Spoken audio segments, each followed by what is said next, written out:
Kur mori mandatin e dytë, presidenti i Shteteve të Bashkuara Donald Trump identifikoi qartë atë që sipas tij po pengonte Amerikën. We have a government that has given unlimited funding to the defense of foreign borders. Pas një epoke ku SBA ishte shtyllë kryesore e sigurisë globale, strategjia e re e sigurisë kombëtare përcakton se çështjet e vendeve të tjera janë shqetësimi i SBA-s vetëm nëse aktivitetet e tyre kërcënojnë drejt për drejt interesat amerikane. America can't deal with everything. Çfarë do të thotë kjo për Ballkanin dhe konkretisht Kosovën, e cila historikisht ka llogaritur në vëmendjen e aleatit më të madh? Shikues të nderuar, përshëndetje, mirë se vini në edicionin e ri të Ekspozes, magazinës së përjavshme televizive të Radios Evropa e Lirë. Unë jam Valona Tela. Dikur pjesë e vizionit strategjik të SBA-s, sot Kosova gati se nuk figuron në strategjinë e saj kombëtare. Prioritetet e Washingtonit kanë ndryshuar dhe Kosova nuk e ka kapitalizuar periudhën e qetësisë, duke mbetur e cenueshme. Në fillim të këtij muaji, Shtëpia e Bardhë e presidentit Donald Trump publikoi strategjinë e saj të sigurisë kombëtare, një dokument që çdo administratë amerikane nxjerr për të shpjeguar prioritetet e saj në politikën e jashtme. Strategjia që mban firmën e presidentit thekson se ditët kur Shtetet e Bashkuara mbështesnin të rendin botror si Atlasi kanë mbaruar. Se çështjet e vendeve të tjera janë shqetësimi i SBA-s vetëm nëse aktivitetet e tyre kërcënojnë drejt për drejt interesat amerikane dhe se Shtetet e Bashkuara do të riafirmojnë dhe zbatojnë doktrinën Monroe për të rikthyer primatin amerikan në hemisferën perëndimore. Dokumenti prej 33 faqesh po ashtu bën thirrje për kultivimin e rezistencës në Evropë, duke paralajmëruar se kontinenti po nënvlerëson demokracinë, po bllokon paqen në Ukrainë dhe po përballet me shuarje të civilizimit për shkak të migracionit të lartë dhe rënjes së lindjeve. Ai fajson edhe zyrtarët evropian për pengimin e përpjekjeve të SBA-s për të ndalur luftën në Ukrainë dhe akuzon qeveritë se injorojnë një shumicë të madhe evropiane që dëshiron paqe. Kosova përmendet vetëm në kapitullin e parimeve si një nga sukseset e presidentit Trump në arritjen e paqes mes saj dhe Serbisë. Evropianët e pritën me shqetësim këtë strategji. Themelet e partneritetit kërkojnë respekt të ndërsjellë, veçanërisht në momentet e divergjencës politike, tha presidenti i Këshillit Evropian Antonio Costa. Në vlerësimin e Olivia Enos nga Instituti Hudson, strategjia pranon hapur se Amerika nuk mund të merret me gjithçka. Lë jashtë disa rajone dhe probleme dhe rendi qartë prioritetet, duke filluar me hemisferën perëndimore, pastaj Azinë, Evropën dhe në fund lindjen e mesme. Kjo zgjedhje sipas saj është e diskutueshme për ata që duan një politikë të jashtme më të qëndrueshme, por është e qëllimshme. I did read that as an ordering. Unë e kam lexuar si renditje të prioriteteve. Të tjerët mund të mos pajtohen, por për mua mesazhi është i qartë. Kjo është hemisfera jonë, prandaj kjo ka rëndësinë më të madhe për ne. Ne do të sigurohemi që kufiri ynë të jetë i sigurt. Ky është prioriteti kryesor. We're going to make sure our border is secure. That's a top priority. Për kritikët, strategjia është e ngarkuar ideologjikisht. Ish ndihmësi sekretarit amerikan të shtetit Daniel Fried thotë se ajo ndan vlerat nga interesat, bie ndesh me politika tjera amerikane dhe favorizon të djathtën radikale në Evropë në kundërshtim me vetë qëllimet strategjike të SBA-s. Mos përfshirja Kosovës dhe Ballkanit në përgjithësi në strategji sipas Friedit reflekton si uljen e urgjencës së krizës atje, ashtu edhe pritshmërinë që Evropa të marrë rolin kryesor. Ai shton se me tonin ideologjik të strategjisë së re, ndoshta është edhe më mirë për Kosovën që të mos përmendet fare. Strategjia mund ta kishte shpërfillur lehtësisht Ballkanin si çështje të Evropës dhe jo të Shteteve të Bashkuara të Amerikës. E madje mund ta kishte kritikuar edhe fokusin ton të mëparshëm në Ballkan, se pse jemi përfshirë për shtetëndërtimin e Kosovës apo për çështjet e të drejtave të njerëzit që na kanë çuar në konflikt ushtarak. Pas një takimi me presidentin Trump në shtator, presidentja e Kosovës Vjosa Osmani tha se ka falendruar atë për siç u shpreh angazhimin e palodhshëm për paqe. Sipas saj, alianca me SHBA-n është një bosht i pathyeshëm. Gjatë këtij viti Trump e ka përmendur disa herë Kosovën, kryesisht për të theksuar rolin e tij si ndërmjetës që ka ndalur konfliktin mes saj dhe Serbisë. Për ish diplomatin austriak Wolfgang Petrische, epoka e aliancës klasike mes Evropës dhe SHBA-s, ajo që u ndërtua pas vitit 1945, ka marrë fund.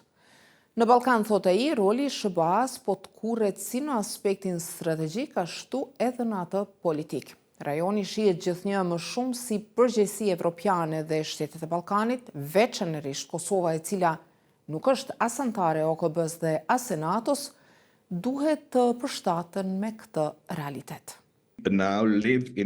Ne tani jetojmë në një epokë pasigurie të plot, e cila për shtetet më të vogla dhe më të brishta si Kosova, paraqet sfidë edhe më të madhe se sa për ato që tashmë janë në Bashkimin Evropian dhe që mund të përpiqen të veprojnë bashk brenda BE-s.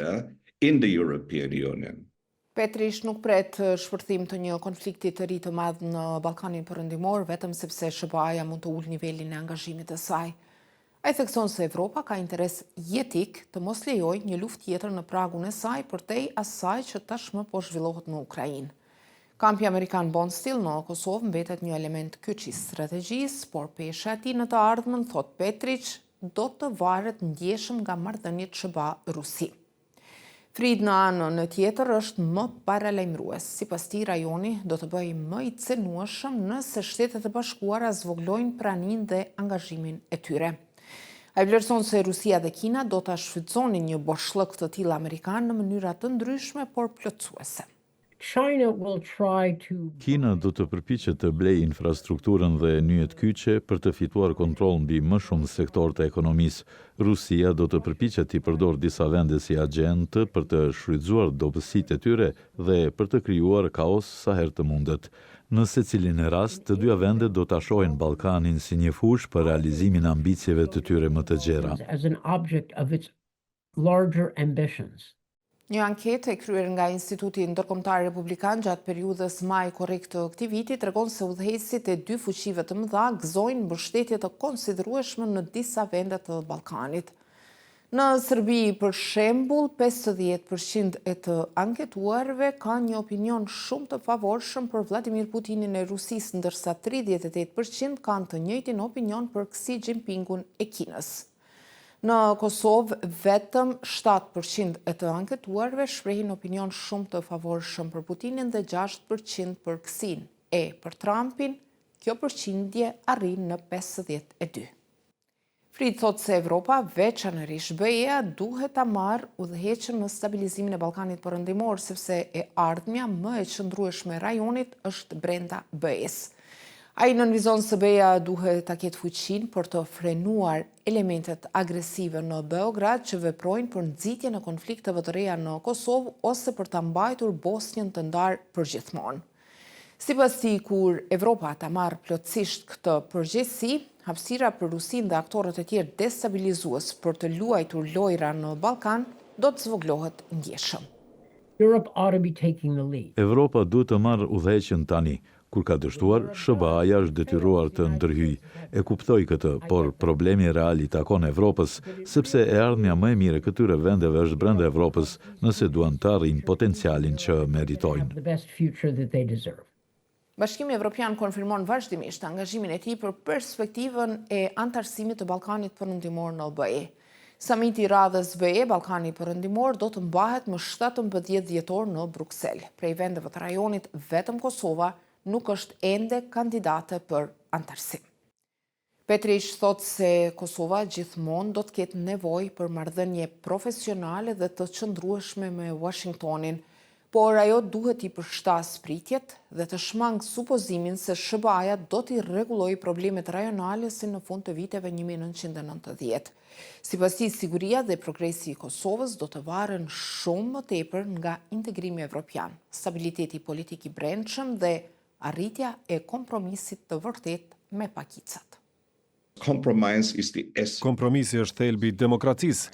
Mendoj se ideja për të gjetur një kompromis pozitiv nuk është ende e fortë në Kosovë, por tani kohët po ndryshojnë. Evropa është partneri më i rëndësishëm dhe më relevant për ndërtimin e shtetit dhe për zhvillimin ekonomik dhe politik. Ajo duhet të bëhet tani një fokus i ri dhe serioz për Prishtinën. Focus for Pristina. Frit thekson rëndësinë që Kosova të jetë një shtet demokratik dhe jo një projekt nacionalist që pasqyron pjesën më të keqe të së kaluarës së Serbisë. Unë kam qenë pjesë e vendimit të SBA-s për të mbështetur pavarësinë e Kosovës dhe ky ishte vendimi i duhur. Flamuri i Kosovës është i shkëlqyer, nuk përfaqëson një kombë të vetëm, por të gjithë banorët e vendit dhe është i modeluar sipas flamurit të Bashkimit Evropian. Ai simbolizon qartë të ardhmen e Kosovës në Evropë për të gjithë qytetarët e saj. Marrëveshja jonë me Kosovën ishte: ne do të mbështesim pavarësinë, por ju duhet të punoni për një Kosovë demokratike, jo nacionaliste. Ne nuk duam një version të vogël të Serbisë së Miloševićit. Kështu kur flitet për mungesë garancish, analistët kujtojnë se konfuzioni është i dukshëm edhe në kryeqytetin e vendimarrjes votërore në Washington. Kongresi atje po shtyn përpara aktin e autorizimit të mbrojtjes kombëtare, i cili bie ndesh me strategjinë kombëtare. Ai synon të forcojë angazhimin ushtarak të SBA-s në Evropë dhe të rrisë vëmendjen ndaj bashkëpunimit të Rusisë me Kinën dhe Korenë e Veriut. Ligji garanton 76.000 trupa amerikanë në Evropë, ndalon tërheqjet e mëdha të pajisjeve dhe vazhdon mbështetjen për vendet baltike për të frenuar Rusinë.